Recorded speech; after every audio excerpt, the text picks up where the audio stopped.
Good evening, namaskar, adab, vadakkam, warm welcome as always to your favorite news destination. What a day it's turned out to be, folks. We were all building up towards this day and we were all trying to analyze whether this budget 2022, which is coming so close, just before crucial round of assembly elections, will it have some big bang announcements? Will it be a budget which will give us more political talking points? Will it be a budget which will have a greater appeal maybe to people in states like UP, in Punjab, in Uttarakhand, in Goa, or in Manipur? Will it address the critical question of joblessness? Will the long tail shadow of COVID be all too omnipresent all along this budget? Well, over a 90-minute speech today, the finance minister, in a nutshell, has basically told us that the fundamentals of Indian economy still remain robust. She's basically told us that while all the commitments which may have been made by Modi Sarkar in 2019 haven't been fulfilled as yet, but it's not as if the trajectory, the direction which was laid out by NDA 2, by Modi Sarkar 2.0, it's not as if that the COVID pandemic has destabilized the trajectory in any way whatsoever. So no immediate solutions, no immediate relief as such for sections of the middle classes, for the travel spaces, for the tourism sector, entertainment sector, but lots to cheer about in the startup ecosystem. Some regulatory framework now on the verge of being created when it comes to digital currencies, digital exchanges, cryptocurrency. A lot of debate has gone on around those areas as well. So let's first up take you through the critical highlights, the big decisions which have been taken by the finance minister. First up, if you thought that there was going to be a relief in income tax, in personal income tax cases, just because, well, all of us were coming off COVID pandemic, not going to happen. It proposes a digital rupee using blockchain technology. The Reserve Bank of India has been entrusted with this ask that there will be a new digital currency which will be in play. Taxpayers can update returns within 2 years. So I think this is an attempt which has been made to ensure that sometimes those who get their incomes or they split their incomes over multiple financial years will now still have to pay an equal amount of tax, or those who think that not paying income tax in 1 year will enable them to hoodwink the authorities. It's not going to happen. Crypto, NFT, everything comes under the tax net now. You give a gift under crypto, you will still have to pay a tax on that. 75 digital banking units in 75 districts.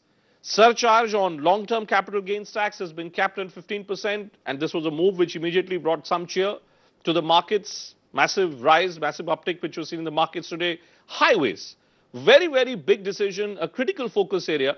We've all seen how so many expressways have now come up across the country. National highways now to be expanded by another 25,000 kilometers. Maybe trying to find out one big headline number which would have silenced those who were criticizing this government of not doing enough for farmers. A total sum of 2.37 lakh crore direct payment of MSP in farmers' accounts is the promise which is being made by the finance minister. Ujjwala scheme extended to 1 crore more households. The PLI scheme to create 60 lakh new jobs in the next 5 years.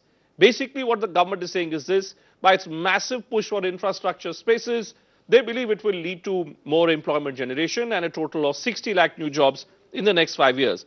A total sum of 1 lakh crores has been allocated to states to help investments. There have been many states like Punjab, like Maharashtra, like UP who've been struggling with their basic fiscal balance.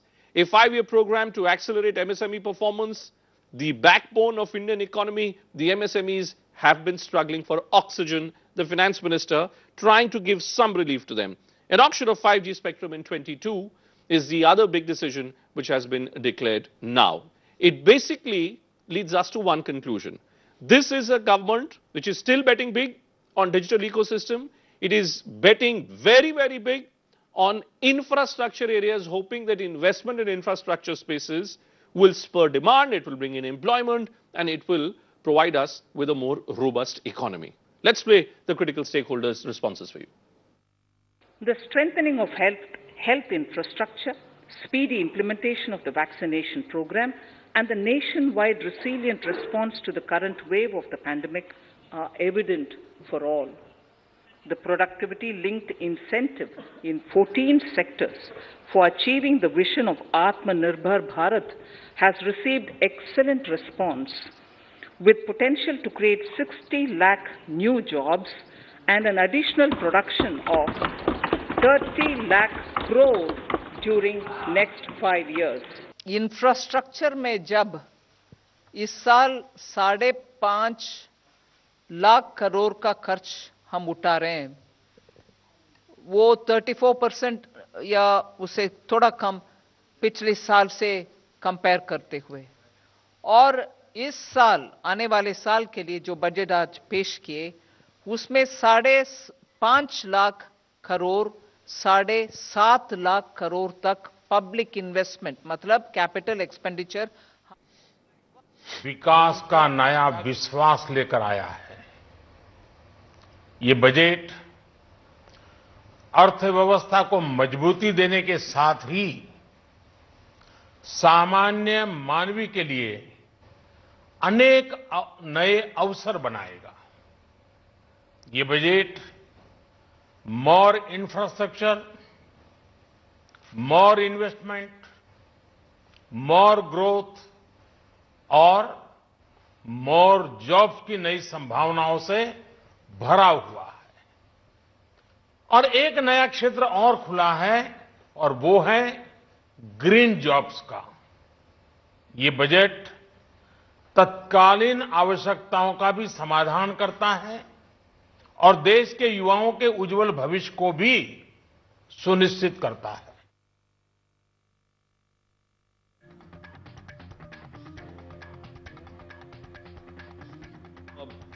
The Prime Minister, the Finance Minister, everyone making this point very, very clear what they think of this budget. Let's welcome E.M. Najib, well-known travel and tourism entrepreneur. V.K. Mathews is founder, chairman, IBS Software Services.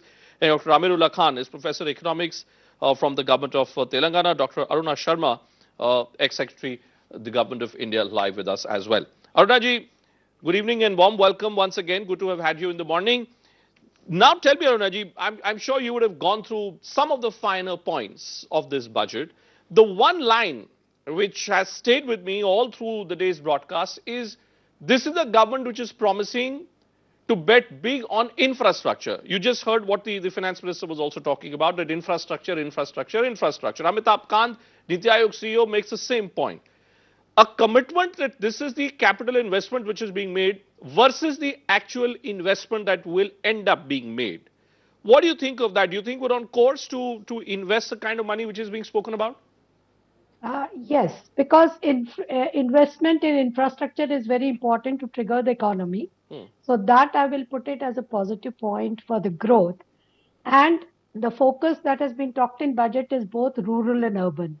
Now, looking at the resources for rural, if you bring in a effective convergence between the 15th Finance Commission money, which is given to local bodies, that is panchayats, and converge it with Manrega, you will have nearly 2.5 lakh crores of rupees for infrastructure in rural areas. But what is important is for a timely disbursement to them in 2 installments and putting an SOP for top level infrastructure there.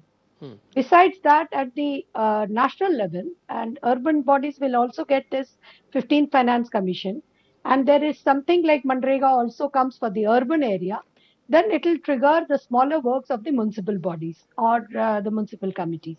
So that is taken care of. But what is more important is a big level infrastructure, because India is a low infrastructure country and there is a huge capacity to do it. So therefore, it is very important to channelize the money in this structure, because it will not only improve the infrastructure, it will trigger the sectors like cement, steel, works, all these industries will get triggered. But my worry is the MSME, because I did not find anything coming up in MSME much more strongly, because if it is not just growth, it is employment also. And I don't see employment coming in big industry, because after COVID, more and more automation is going to happen. Even if they have big capex, they multiply their capacity, they become double their capacity. The intake of generating employment will be low in that high capex industries. Right. It is MSME which is going to provide the employment, Hmm. and therefore a hand holding there is something, a little gap that needs to be You seen. know, Arunaji, I had an industrialist from Karnataka, the Yeah. program, one of the industry bodies, and he made a good point. He says the MSME sector wants oxygen, and the government is giving it Horlicks. That it's requiring oxygen, and that oxygen is not there. Would that be a correct criticism of this budget? See, actually, it goes like this. What it needs oxygen is basically a cheaper credit and a skill imparting, hand holding, and allowing them on par to take advantage of the e-commerce to spread their market. Hmm. So that is very, very important. So, and there you have a manufacturing as well as service sector in the MSMEs. So service sector is getting hit badly by this off-on closures, which is happening all around, and they are also going to these hybrid models and digital models and everything. Hmm. So, and you have a dichotomy in the policies of it. So Hmm. if you bought the e-commerce, you have to pay 2% tax more. Hmm. Something similar which is coming in crypto. See, if you're going for a investment in crypto, you will be taxed more, Hmm. 30%, Hmm. right? Hmm. Whereas if you invest in stock, the maximum capital gain you pay is 15%, Okay. right? Hmm. And you have so many escape routes there. Hmm.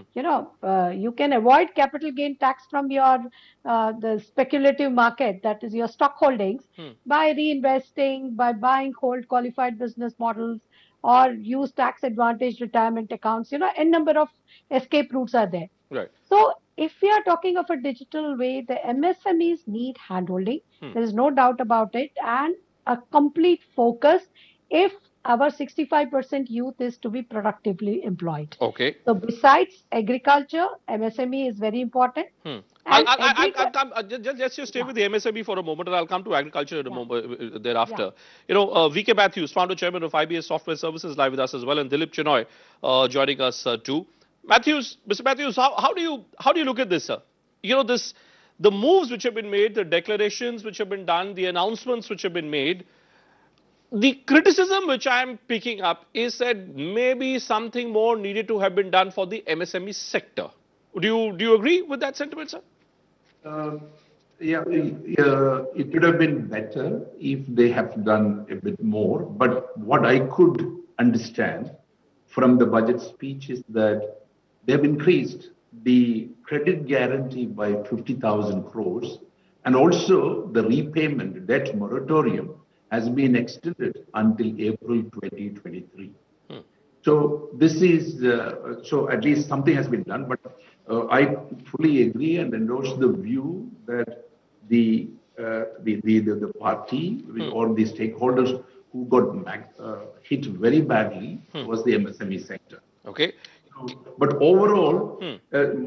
my view is that this is a growth-oriented budget Hmm. with a slightly longer-term vision, but at the same time, an opportunity for spurring the economic activity in the interim. Okay. Can I My- just play one graphic? If yeah. we were to break down the budget in the context of allocation of money on key schemes, if you break it down in the context of what is the overall money which has been committed, what is the percentage increase which is taking place amongst various schemes. Under the Mahatma Gandhi National Rural Employment Guarantee Scheme, there is no increase. 73,000 crore rupees is what has been allocated. If you look at PM Kisan Yojana, there is a 4.62% increase. But the big investments which are being made, where Jal Jeevan Mission, 19% increase, Education Mission, 15% increase, Gram Sadak Yojana, Gramin Sadak Yojana, 26% increase, PM Awas Yojana, 74% increase. Now, if I was to look at this, specifically the PM Awas Yojana, the PM Gram Sadak Yojana, the National Education Mission, Dilip Chenoy, I would walk away with the conclusion that the government is breaking down building of infrastructure into certain critical pillars, and the government is betting big that it will be able to back these spaces. Explain to me, where is sometimes budgetary numbers can be juggled up a bit. Do we have the requisite resources, the requisite money to spend in these sectors as is being promised? If you look at it, and first of all, I think given the context of COVID and given the context in which this budget is being presented, it's a fairly balanced and a good budget. And if you look at the implementation, and if you look at what they had promised to execute last year, in most of the schemes, disinvestment is, I won't touch upon that, that's a different topic. Sure. But if you look at most of the capital expenditure, a significant amount was spent. In fact, if you look at the revised estimates of many of the sectors, they are significantly higher than the budget estimates, and including in Manrega. So I think the government has developed the capability to actually spend. In fact, in some of the schemes, the Ujjwala scheme, because of the success of the scheme, they've actually extended it and expanded the coverage. Similarly is the case with PM Awas Yojana.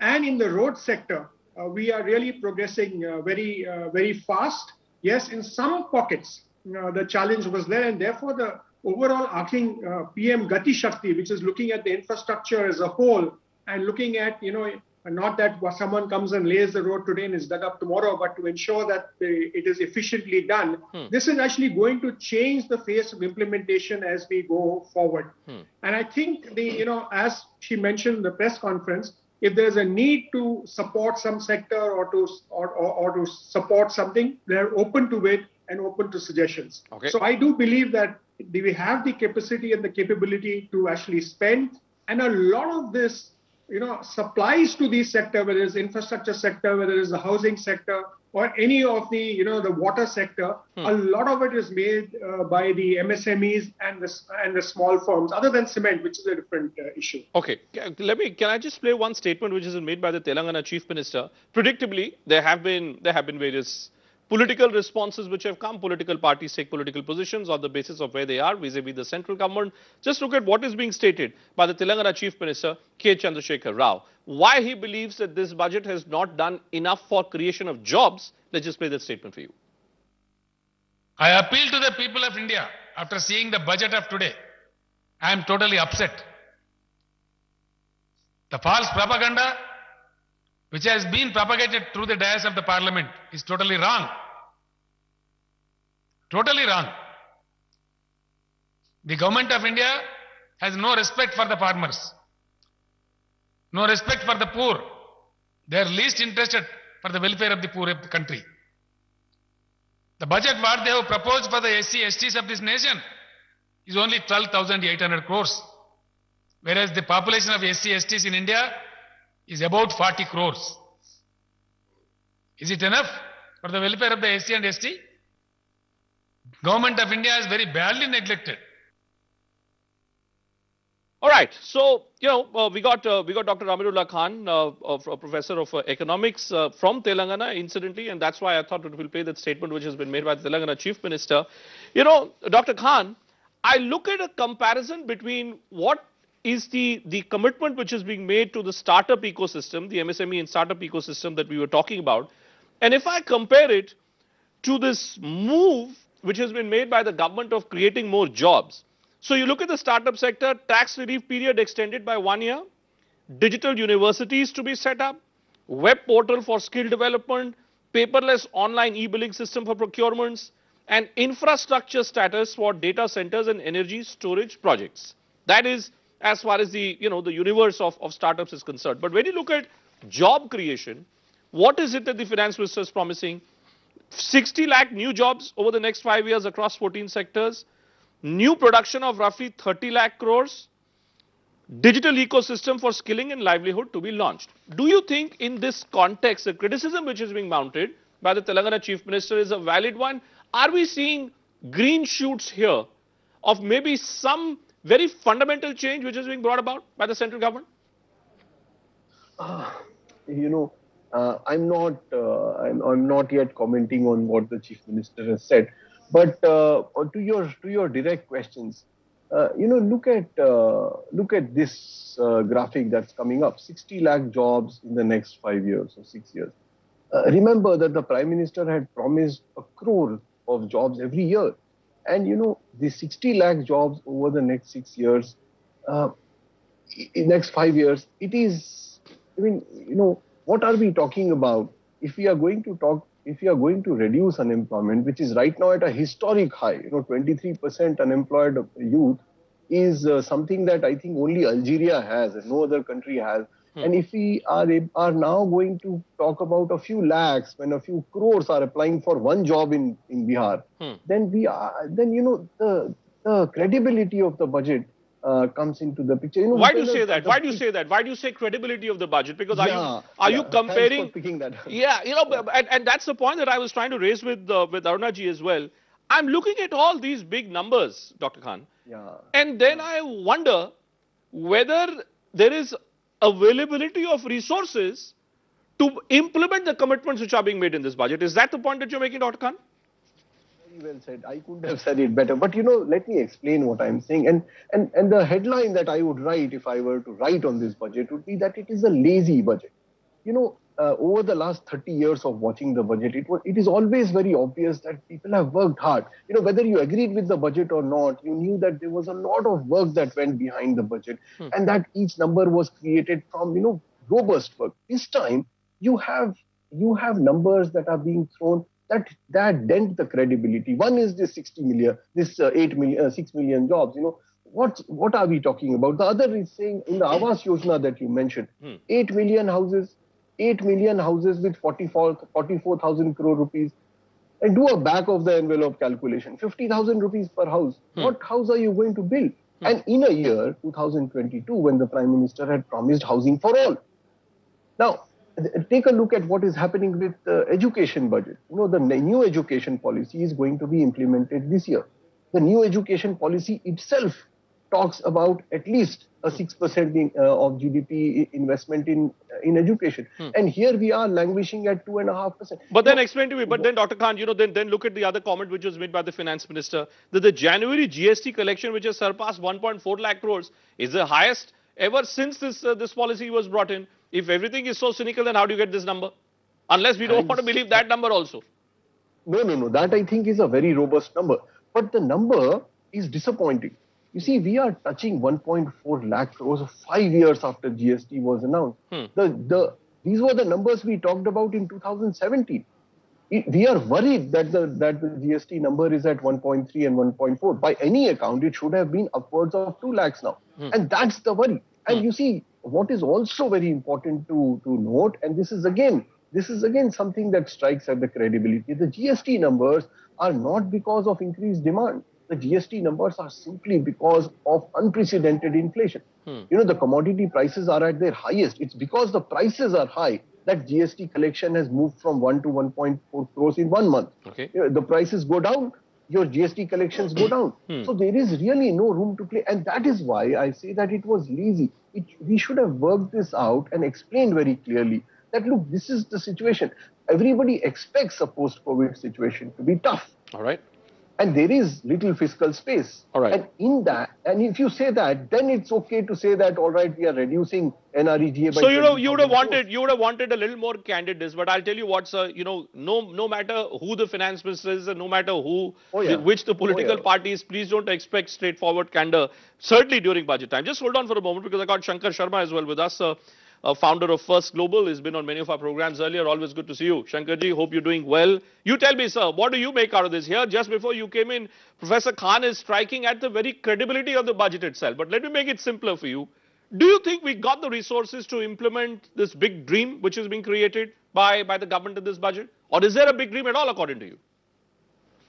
There is a big dream. One thing I'll tell you, there's a big departure in this government's thinking versus previous governments. Previous governments are very, very focused on the fiscal deficit. Always. This government really doesn't worry too much about it. If you see from the time this government came to power, the one data point that has always been climbing up, that is the fiscal deficit as a percentage of GDP. And I think that's a deliberate strategy the government has chalked out, saying that, look, we don't really care about this number too much. If you build enough growth through this deficit financing, you will increase nominal GDP growth, which in turn will therefore lead to a lower fiscal deficit as a percentage of GDP, because the denominator has expanded more than the fiscal deficit. So that's the broad math under which the government has operated from the time it came to the throne in Delhi. Broadly speaking, I agree with that approach. I believe that the fiscal deficit is largely irrelevant number. What matters is debt to GDP, not fiscal deficit. And if you grow GDP fast enough through deficits, you will end up with a lower debt to GDP, paradoxically, instead of a higher debt to GDP. As long as you spend wisely, the key is not just the deficit, but the quality of the deficit. But then If you let me spend stay it with that. Let me stay with that, sir. For, let me draw your attention to the expenditure which is being committed under Pradhan Mantri Awas Yojana. Housing for all has been a big talking point for this government. 48,000 crores being allocated, 74% increase. That's that's the commitment which is being made by the government. Now, some would like to believe that this is too low. That what house are you going to build under 50,000, 60,000 rupees? So do we look at this as a targeted additional input which the government is providing to people, or do we say no, government is going to build and give houses to all within this figure that we're talking about? I don't think you can build anything in 50,000 rupees. I think it is, and I've not understood it well enough, because from the time the budget was announced, it's been a series of meetings without too much analysis. We'll get to that, maybe in a day or so. But the point I'm trying to make is this, that the government doesn't care much about the fiscal deficit. It is shooting for growth. That is a good thing, in my opinion. The only caveat being that we are in an inflationary environment today globally. Crude is touching 90. We just need to be mindful of that front. But that said, typically India's inflation is not really a function of monetary policy. I mean, I've never seen, India's monetary policy affect inflation rates one way or the other. I think it is more to do with international factors which are totally beyond your control. So you should focus on growth. This government has done the right thing. But more than that, the other thing that comes out is the government is focused also on generating the new economy part of the economy. India has been a very traditional market. We just have autos and steels and banks. Now you can see, you're talking drone manufacturing, you're talking incentives for AI, incentives for all kinds of startup ecosystems, because that's where the jobs lie. Your banks are not going to be huge hirers from here on. Your Bajaj Autos won't hire too many people from here on. It's going to be the startup economy that will put more and more jobs to the market. I think this government understands that, and that's why it's also playing to that part of the economy more than the traditional part of the economy. Throw some light, Shankar. Shankar. Fantastic thing. Throw some light on Shankar on the approach of the government towards cryptocurrencies or towards digital currencies. Government saying fine, Reserve Bank of India will now have its own digital currency. You think it's a step in the right direction? Yeah, 100%. Look, first and foremost, I mean, I'm a big fan of cryptocurrencies. I mean, I think it is just a reaction of central banks and Indian central bank, Indian policymakers, that some kind of fraud, some kind of scam. But trust me, it is not. It's here to stay. You should regulate it. You can tax it the way the government has done so. I think that's a very wise move, but you can't wish it away. And of course, everybody will jump onto the bandwagon. India is jumping onto the bandwagon by having its own crypto. I think all of it is all for the better. I mean, I'm all for innovation. Innovation does look very, very problematic in the beginning, but it eventually becomes part of life. And I think this is just one of those things. Okay, Anand Singhania, CEO of JK Enterprises, also joining us live. But just before I let you go, I can see that you're already traveling, Shankarji. Yes, I am. I'm heading to the India Club in Dubai for a talk on the budget. So great. Well, you're a great brand ambassador of the India story. But from an FDI point of view, and since you happen to be in Dubai, sir, tell me, how would the world be looking at this budget when you are now going to, break bread and meet all the movers and shakers of global finance? Is the message coming across from Nirmala Sitharaman's budget that the fundamentals of Indian economy are robust, strong enough? Oh, fantastic fundamentals. I mean, I really do not think any economy right now in the emerging space compares with India's robustness. And I rarely have seen India being in such a robust space for a long time. Okay. And I think it's to do with simply the buying power of 140 crore Indians. And as I always said, irrespective of which government, just the sheer buying power of 140, 125, 150 crore Indians is enough to give us 7-8% GDP growth. Now we are going to hit 9.5%. In my view, you may even exceed that number by a tiny bit, looking at the growth momentum. So, I mean, I'm extremely optimistic on the numbers ahead, for sure. All right. Okay, sir. Do go have a good evening and let us know what is the world thinking of when you meet all the bigwigs of global finance. Thanks very much. Always good to have you. Right. Anand Singhania joining us live as well. Good evening. Welcome, Anand. What do you make out, Anand, of this budget? We've looked at it from from a rhetoric point of view, we've looked at it from a hype point of view, from a political point of view.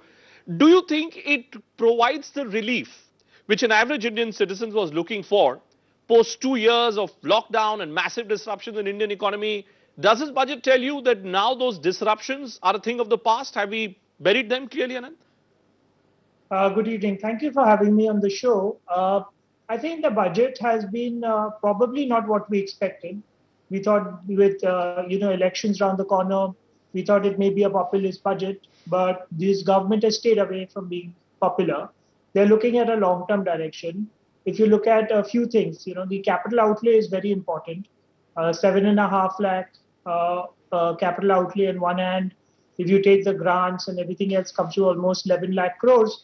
Now, with a large GDP that we have, 11 lakh crores may not be a large amount. But if you look at the overall things, it does make an impact because we are a consumption-led economy. And the more spending government does, that will give it the necessary boost for the market. That being one. The second factor is if you look at the the minimum support price for agriculture, the allocation of 2 lakh plus 2,30,000 crores is another good thing from the agri economy. As we all know, the rural economy has been slowing down, and a support price, and I believe that there's been a reduction in the allocation towards Narega, which I think is a cause of concern because unemployment being almost, I think, latest CMI report says about 5.3 million jobs, a large percentage of them, 15-20% of them being women. So that's a matter of concern. Do you think, Anand, but just on that point, do you think that the kind of commitment or the intent which is being shown by this government that there will be massive boost of infrastructure spending, 35% increase in the overall capital outlay, do you think all that is what will take us to this promise of 60 lakh new jobs coming up in the next 5 years? See, I think the PLI scheme, which they've already introduced in 14 sectors, and today they introduced it in solar, I think this will definitely have a long-term impact. COVID has put us back. The pandemic has put us back on our trajectory. But I think the India story is there to stay. I mean, if you look at 2 lakh crores of support for PLI across 14 sectors and almost 20,000 crores, which was announced today in solar, we're looking at pretty large growth. And India has got a very large domestic consumption. It's trying to be one of the large suppliers of goods and trade across the world. You look at defense. Now, I mean, I don't remember when governments like India have ever had such a large dependence on domestic production. I mean, which was maybe 20-30% 5-10 years ago, now is almost 2/3. We are looking at 65%, 68% allocation to domestic industry. This will lead to job creation. Whether the world players will come to India and set up ventures or Indian manufacturers will set up ventures, it has to lead to job creation. Whether it will happen in the next 12 months or later, I think the jobs will be there. All right. Just hold on for a moment because EM Najib, who's a well-known travel and tourism entrepreneur, also live with us.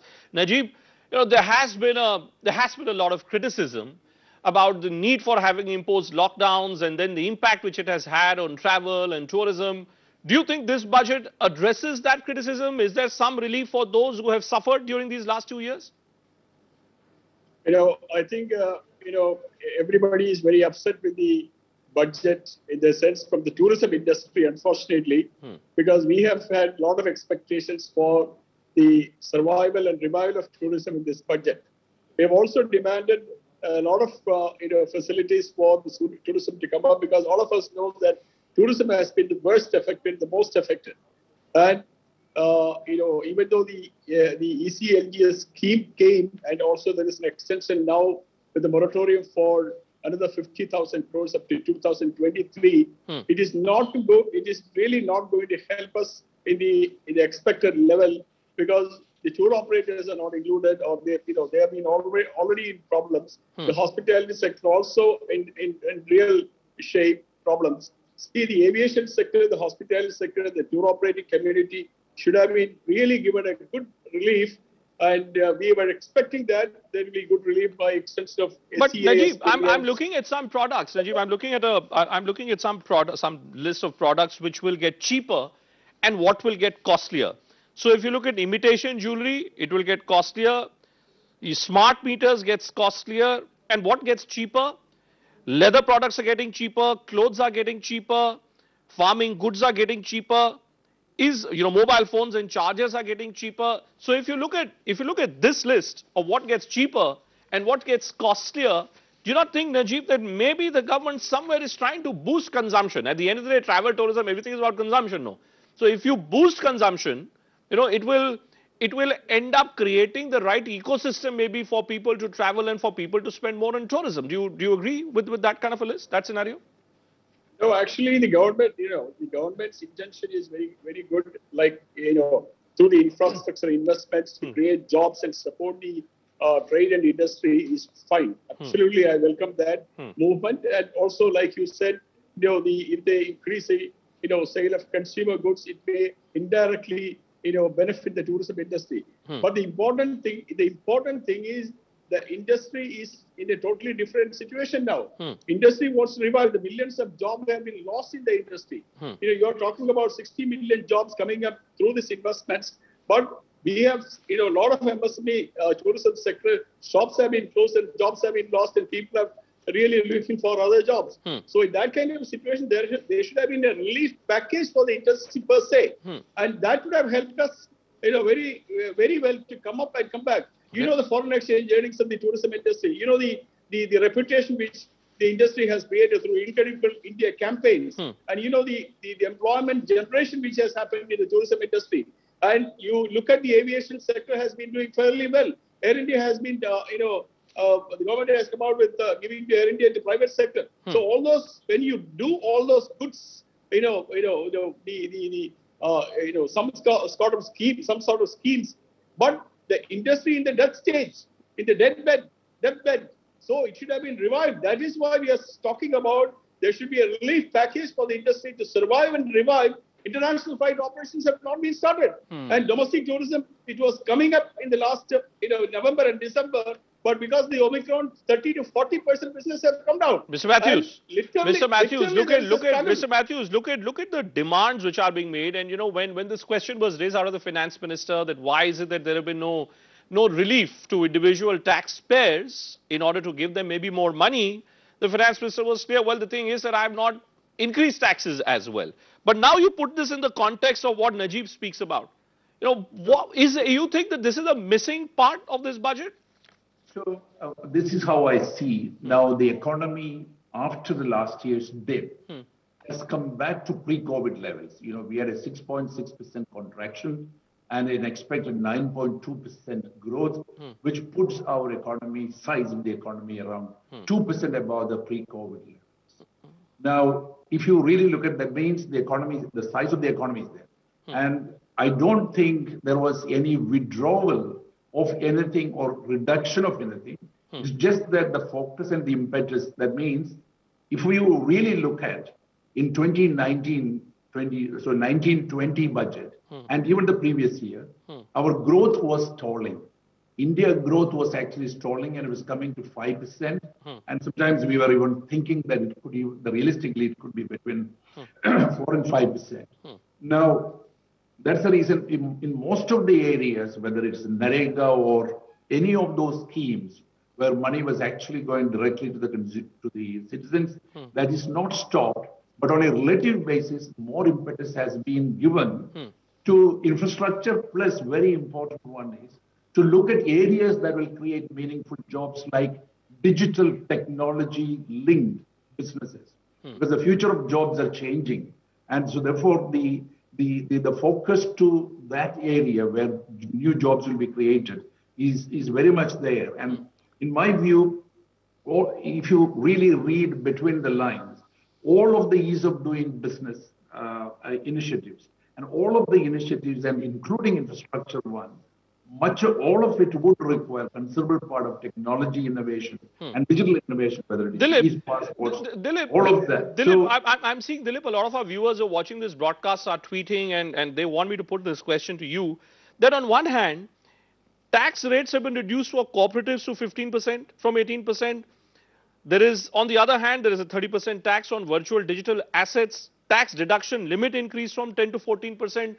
But there is a feeling that, well, because we were suffering from COVID pandemic, there was job loss, there was the salary cut, there should have been some relief for the salaried middle classes through some rationalization of the individual income tax bracket. Do you think there's any case for that in this budget? Was there a case for that?